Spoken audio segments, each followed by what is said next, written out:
September 3rd, 1944. SHAEF Headquarters, Granville, France. General Dwight D. Eisenhower stares at the logistics report on his desk as his supply officers stand silently behind him. The numbers tell an impossible story. American forces advancing across France consume 15,000 tons of artillery ammunition daily. The depots hold 47,000 tons. At current consumption rates, Allied artillery batteries will run dry in 72 hours. His hand moves across the paper, signing the order that contradicts every principle of American firepower doctrine, effective immediately, artillery rationing. 5 shells per gun per day, maximum. The pen hesitates above his signature. 5 shells. His artillery battalions have grown accustomed to firing 500 rounds per gun daily. German positions still receive barrages of 50 shells per gun. The Wehrmacht artillery that has been rationed since 1942 now possesses greater fire support than the American army steamrolling across France. Eisenhower signs. The order dispatches to every artillery battalion in the European theatre within hours. The crisis that brings the Supreme Commander to this moment begins not with shortage, but with success. The breakout from Normandy in late July explodes every logistics calculation. Patton's Third Army advances 400 miles in 30 days. The 4th Armoured Division covers 130 miles in 1 week. Supply lines designed to support armies fighting from carefully established depots suddenly stretch across France like overextended rubber bands ready to snap. The Red Ball Express, that magnificent improvisation of 6,000 trucks running continuous convoys, delivers 12,500 tons daily. But artillery ammunition weighs more, costs more to transport, and disappears faster than any other combat supply. One 105mm howitzer shell weighs 33 pounds.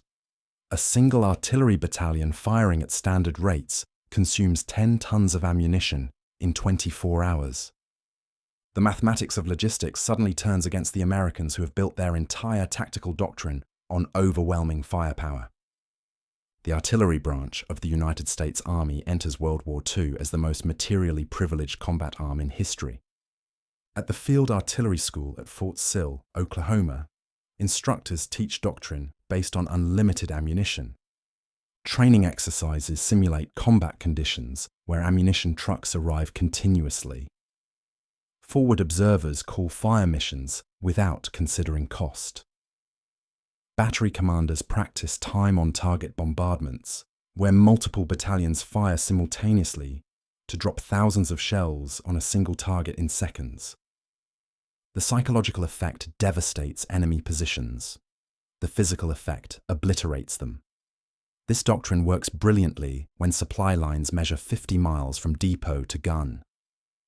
The M2 A1105mm howitzer, the backbone of American artillery, represents the apex of this philosophy. Weighing 4,980 pounds in firing position, it fires 33-pound high-explosive shells to a maximum range of 12,205 yards. The standard artillery battalion operates 12 of these weapons. Under doctrine, each gun maintains a basic load of 100 rounds. Resupply occurs daily with additional rounds delivered based on expected combat intensity. A battalion preparing for major offensive operations receives 300 to 500 rounds per gun. During actual combat, consumption rates exceed every peacetime calculation. The Normandy hedgerow campaign from June 6th through late July reveals consumption patterns that alarm logistics officers but thrill tactical commanders. Artillery battalions supporting infantry attacks against fortified German positions fire 8,000 to 12,000 rounds daily. The 29th Infantry Division's artillery, supporting the assault on St. Lo in mid-July, fires 28,000 rounds in 24 hours. Each shell must be transported from ammunition ships anchored off the invasion beaches, moved to dumps near the front, then delivered to firing batteries. The tonnage involved staggers the mind. 28,000 rounds of 105mm ammunition weighs 462 tons. Add 155mm rounds, 8-inch shells from heavy artillery and mortar ammunition, and divisional operations consume 800 to 1,200 tons of artillery ammunition weekly. Multiply this by 21 American divisions in France by late July, and the total approaches 20,000 tons weekly. The production side of this equation functions with stunning efficiency. The Joliet Arsenal in Illinois produces 105mm shells at a rate of 3,000 daily. The Radford Arsenal in Virginia adds another 5,155mm shells daily. The St. Louis Ordnance Plant contributes 6,105mm shells daily. Across America, 47 ammunition plants operate 3 shifts, employing 450,000 workers who produce 400,000 artillery shells daily. Monthly production reaches 12 million shells of all calibers. The production capacity exists to sustain any level of combat operations. The problem lies not in making ammunition, but in moving it 3,000 miles from American factories to French battlefields. Liberty ships transport ammunition across the Atlantic in specialized holds with reinforced bulkheads and temperature controls. Each ship carries 5,000 to 8,000 tons of mixed ordnance. The voyage from New York to Cherbourg requires 12 to 14 days, depending on weather and convoy speed. Unloading the ships at French ports requires another 3 to 5 days. Port battalions work around the clock, but ammunition handling demands precision. One mistake, one dropped pallet, one spark in the wrong place, and the resulting explosion destroys the ship and everything within 200 yards. Safety protocols slow the process. From port to forward, ammunition supply points requires another 3 to 7 days, depending on distance and transport priority. The Red Ball Express prioritizes fuel and food. Ammunition convoys run separately on less urgent schedules. The total time from American factory to French artillery position, 30 to 45 days. This 30-day pipeline works perfectly when armies fight from established positions. Normandy's hedgerow battles occur within 50 miles of supply beaches. Trucks make round trips in hours. Ammunition accumulates in massive dumps. By July 20th, Allied forces in Normandy possess 120,000 tons of artillery ammunition in theatre reserves. Then comes the breakout. On July 25th, Operation Cobra shatters German defensive lines. American armor pours through the gap. Patton's Third Army activates on August 1st and immediately begins the most rapid advance in modern military history. Within 1 week, American spearheads reach 150 miles beyond Normandy. Within 2 weeks, 300 miles. By September 1st, advance elements approach the German border, 450 miles from the Normandy beaches. Supply trucks now drive round trips exceeding 800 miles. A truck traveling at 30 miles per hour on war-damaged roads requires 27 hours to complete the journey. Add loading time, unloading time, maintenance time, and driver rest, and each truck completes 1 round trip every 3 days. The calculation becomes devastating. To deliver 10 tons of artillery ammunition to Patton's front requires one 2.5-ton truck making 4 trips. This requires 12 days. The battalion fires that ammunition in 24 hours. Mathematics defeats tactical brilliance. During the last week of August, American artillery units in eastern France begin reporting critical ammunition shortages. The 4th Armored Division's artillery battalion reduces fire missions to emergency targets only. The 2nd Infantry Division rations ammunition to 25 rounds per gun daily, 1/20th of standard consumption. Forward observers calling for fire support receive responses that fire missions cannot be supported due to ammunition shortage. Infantry commanders watch their soldiers advance against German positions without the artillery support that has defined American tactical doctrine since 1942. At SHAEF Headquarters, Lieutenant General Walter Bedell Smith convenes an emergency logistics conference on August 28th. The statistics he presents shock every officer present. Current theatre stocks: 47,000 tons of artillery ammunition. Daily consumption at current rates, 15,000 tons. Days of supply remaining at current consumption, 3.1 days.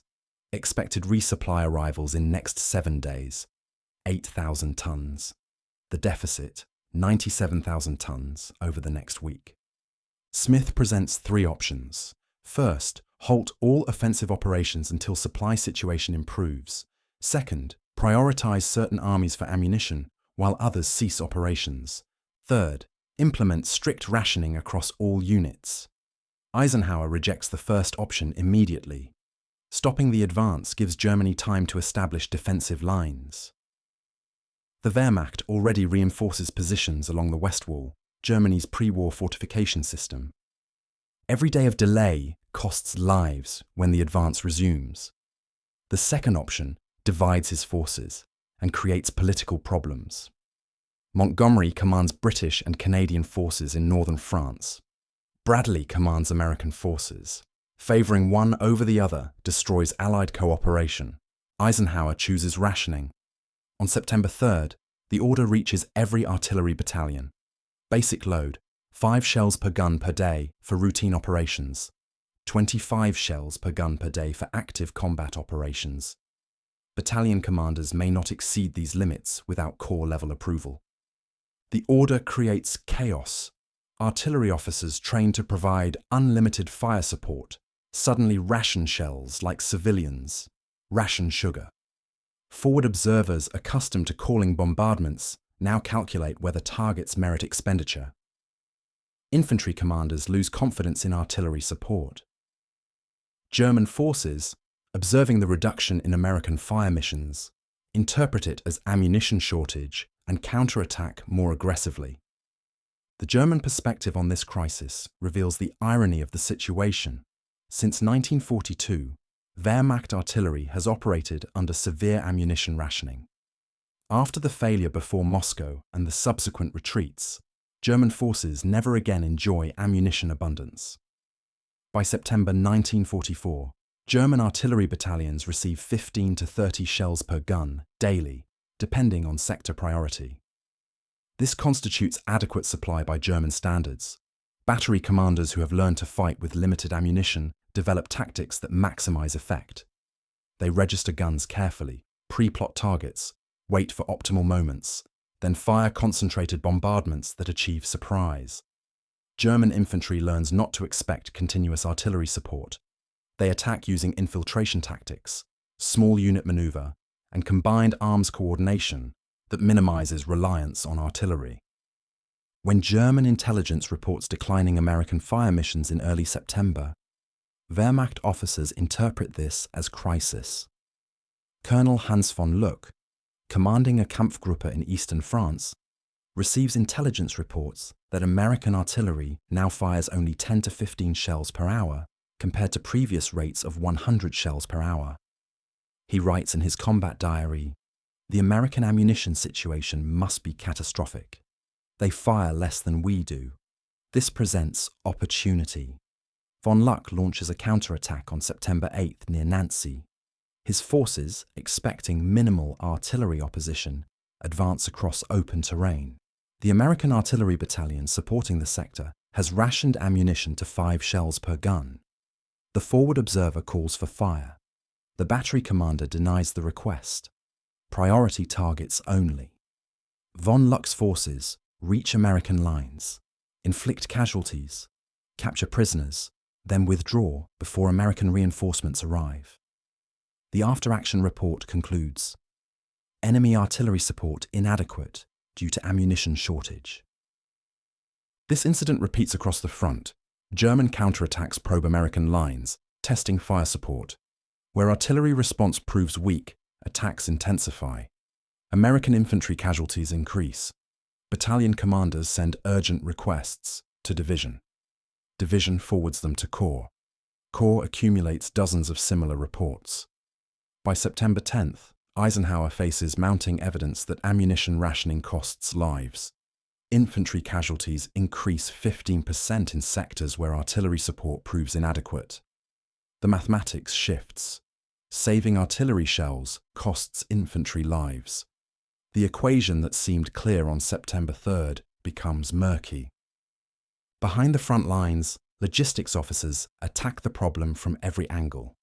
The Red Ball Express, already operating at maximum capacity for fuel and food, receives orders to prioritize ammunition. On September 12th, dedicated ammunition convoys begin operating on parallel routes. The White Ball Express, smaller than its famous predecessor but equally critical, employs 1,500 trucks running continuous ammunition deliveries. Each truck carries 5 tons of 105mm shells, or 3 tons of 155mm shells. The convoy delivers 7,500 tons daily, half the consumption rate, but better than nothing. Truck maintenance becomes critical. The vehicles run continuously without scheduled maintenance. Breakdown rates exceed 30%. Replacement trucks arrive weekly at Cherbourg, but trained drivers prove scarce. The army converts tank crews, supply clerks, and military police into truck drivers with 6 hours of training. Air Supply offers another solution. C-47 transport aircraft, already flying supply missions, receive orders to prioritize ammunition. On September 15th, 300 C-47s deliver 900 tons of ammunition directly to forward airstrips near the front. Each aircraft carries 3 tons of shells, less than a truck, but faster. The round trip from rear depots to forward strips requires 4 hours instead of 3 days. The operation proves effective, but limited. The Army Air Force operates only 800 C-47s in the European theatre. Fighter missions, reconnaissance flights, and troop transport consume most aircraft. Only 300 remain available for cargo operations. At maximum effort, they deliver 900 tons daily, 6% of consumption. Port operations expand desperately. Cherbourg's capacity increases from 8,000 tons daily in July to 12,000 tons by September. Marseille, captured on August 28th, opens for operation on September 15th, adding 6,000 tons daily capacity. Le Havre, still under German occupation, would add 10,000 tons daily if captured. Bradley orders the siege of Le Havre on September 10th. The city surrenders on September 12th after fierce fighting. Engineers inspect the port and report total destruction. The Germans demolished every crane, destroyed every warehouse, sank ships in every channel. Repairing Le Havre will require 8 weeks minimum. The ammunition shortage continues. The human dimension of this crisis reveals itself in letters and diaries. Captain James Morrison, commanding a 105mm howitzer battery in the 1st Infantry Division, writes to his wife on September 14th, "We watch infantry go forward without the fire support they deserve. I have shells sitting in my dump. Orders say I can't fire them except in emergency. What's not an emergency when men are dying?" Sergeant Robert Chen, a forward observer with the 4th Infantry Division, writes in his diary, "Called for fire today. Battalion said no. Watched Germans position machine guns 800 yards away. One fire mission would have destroyed them. Instead, our infantry will assault tomorrow and men will die. This is wrong." German forces exploit the situation ruthlessly.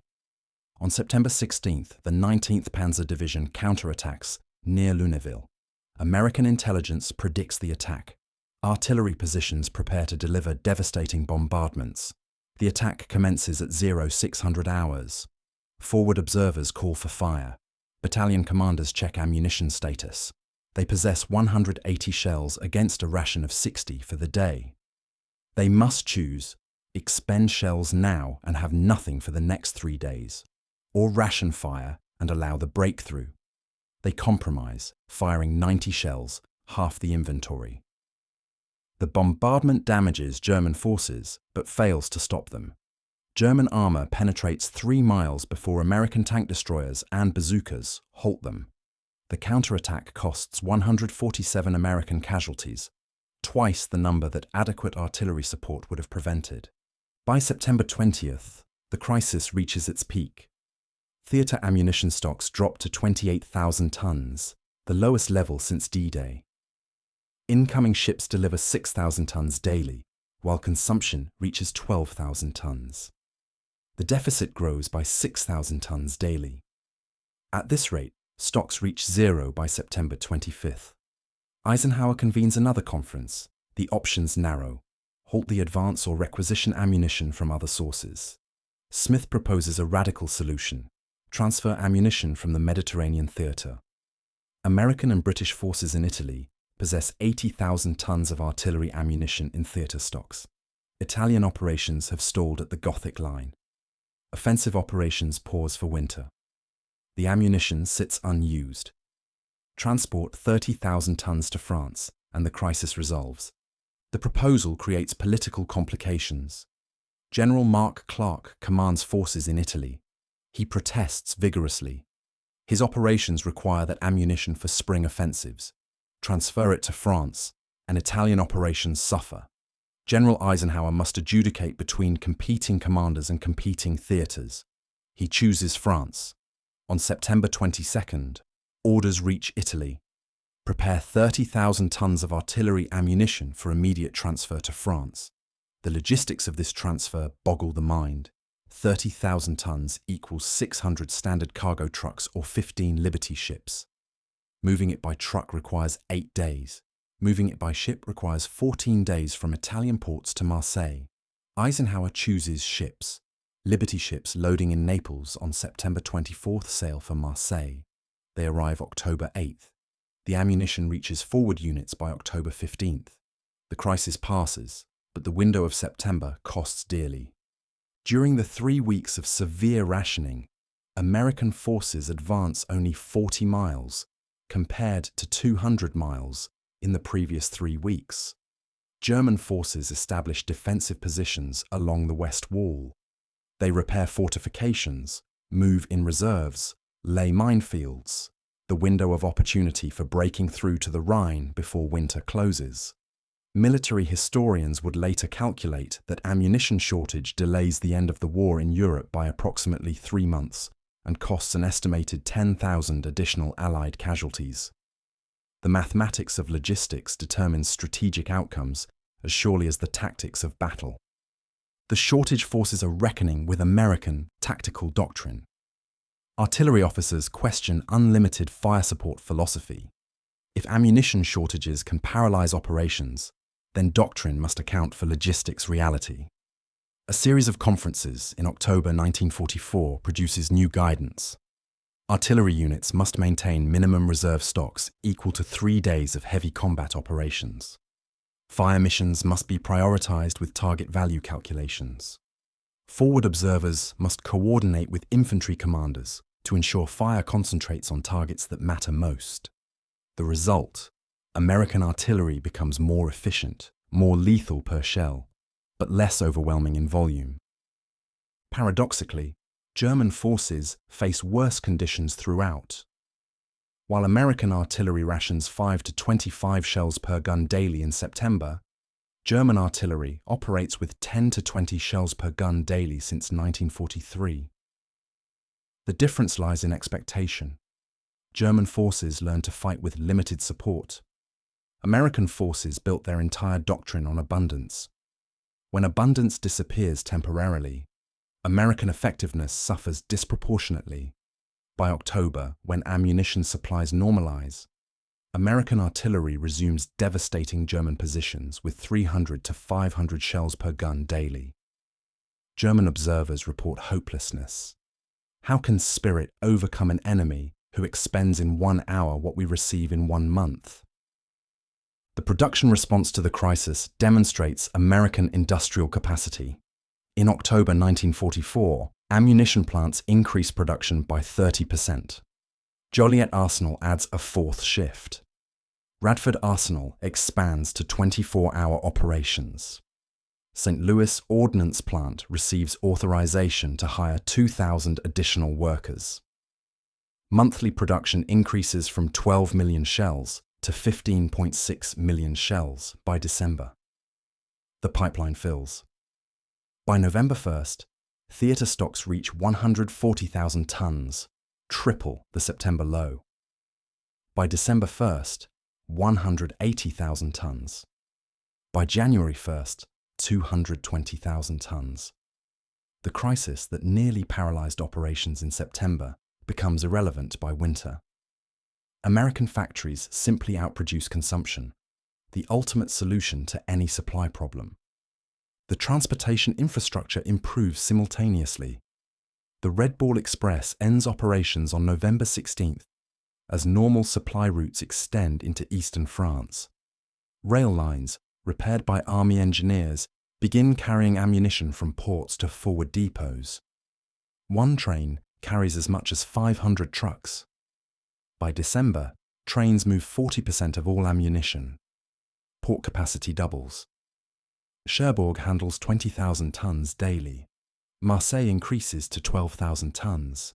Le Havre, finally operational in late November, adds 8,000 tons. Antwerp, captured on September 4th, but not operational until late November due to German forces holding the Scheldt estuary, eventually becomes the primary supply port with capacity exceeding 40,000 tons daily. The ammunition crisis of September 1944 never returns. From November 1944 through May 1945, American artillery units in Europe fire 29 million rounds of 105mm ammunition, 4.6 million rounds of 155mm ammunition, and 120,000 rounds of 8-inch ammunition. The total tonnage exceeds 700,000 tons. This represents 1/3 of all artillery ammunition America produces during the entire war, fired in just 6 months. The Wehrmacht, by contrast, fires approximately 8 million rounds of all calibers during the same period. The ratio: American forces fire artillery shells at a rate 4.5 times greater than German forces. This firepower advantage translates directly to battlefield success. German prisoners consistently cite American artillery as the most demoralizing aspect of combat. They can fight American infantry. They can fight American tanks. They cannot fight artillery that falls like rain, obliterates positions, and never stops. The lessons learned from September's crisis influence American military doctrine permanently. Post-war field artillery school curriculum includes extensive logistics training. Artillery officers learn to calculate consumption rates, understand supply chain vulnerabilities, and plan operations within logistical constraints. The concept of ammunition discipline enters doctrine. Fire missions must achieve proportional effect to ammunition expended. The philosophy of unlimited fire support evolves into intelligent fire support. Overwhelming when necessary, precise when sufficient. Eisenhower reflects on the crisis in his memoir, published in 1948. The near crisis of September 1944 taught me that tactical brilliance means nothing without logistics competence. We nearly lost our advantage not from German resistance, but from the tyranny of distance. Every commander must understand that modern warfare requires as much attention to supply as to strategy. An army without ammunition is no army at all. German officers captured in late 1944 and early 1945 provide perspective from the other side. General der Artillerie Walter Nering, captured in March 1945, tells interrogators, "We observed the American ammunition shortage in September with hope. Perhaps they faced the same constraints we suffered. Perhaps industrial capacity had limits even for America. Then October arrived. Their fire increased to levels exceeding even July. We understood then that September was temporary, an anomaly. America's capacity has no ceiling we can reach. We count shells while they count trainloads. This war cannot be won by any nation that counts while the enemy builds mountains." Major Hans von Luck, reflecting on his September counterattack in his 1989 memoir, writes, "For 3 weeks in September, we thought perhaps we could hold. American artillery fell silent for the first time since Normandy. We advanced, we counterattacked. We thought perhaps the tide had turned. Then came October. The bombardments returned heavier than before, unstoppable. I realized then that September was merely America taking a breath. When they exhaled, the hurricane resumed. I knew then that Germany had lost, not from lack of courage or skill, but from simple mathematics. They had more of everything.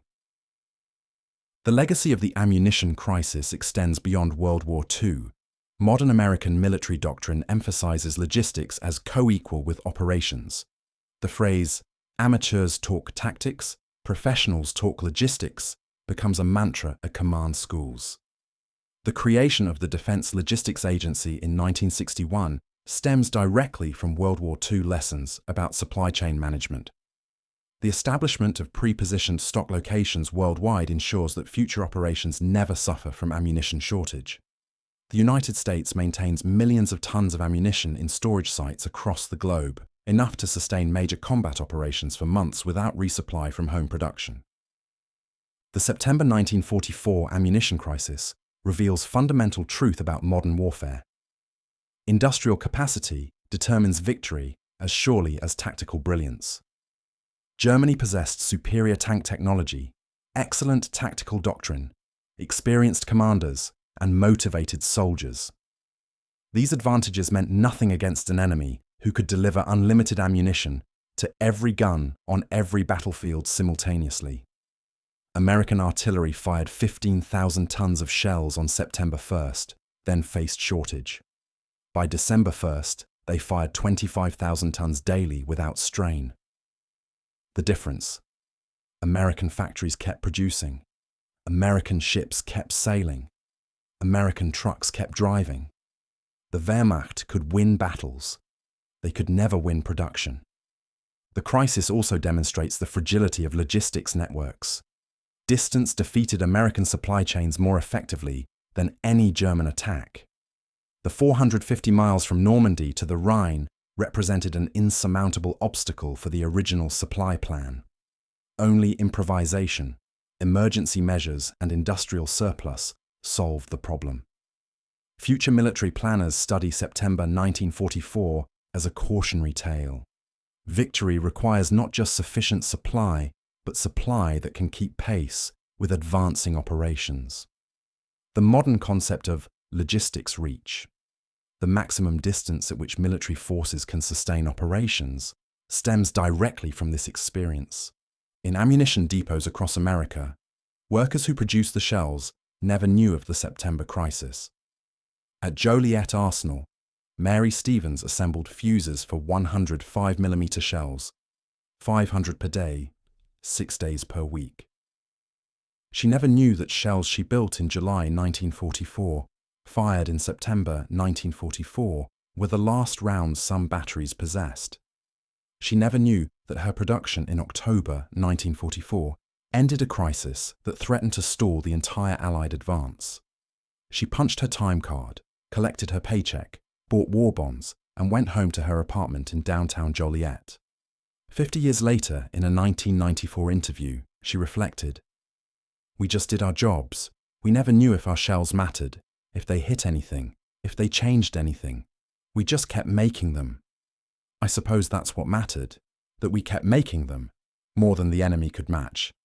That's how we won, I guess. We just never stopped." September 1944's ammunition crisis nearly cost the Allies the war's momentum. For 3 weeks, American firepower doctrine collapsed under logistical reality. Infantry advanced without artillery support. Commanders rationed shells like precious jewels. The Wehrmacht sensed opportunity and counterattacked. Then American industrial capacity reasserted itself. Factories increased production. Ships delivered more tonnage. Trucks drove longer routes. By October, the crisis passed into memory. By November, ammunition abundance returned. By December, American artillery buried German positions under avalanches of steel. The lesson remains clear. In modern warfare, the factory floor matters as much as the battlefield. Victory belongs not to the side with the bravest soldiers, but to the side that keeps those soldiers supplied, equipped, and supported. September 1944 proved this truth with terrible clarity. Artillery nearly lost D-Day, not from enemy action, but from the simple mathematics of logistics, failing to keep pace with tactical success.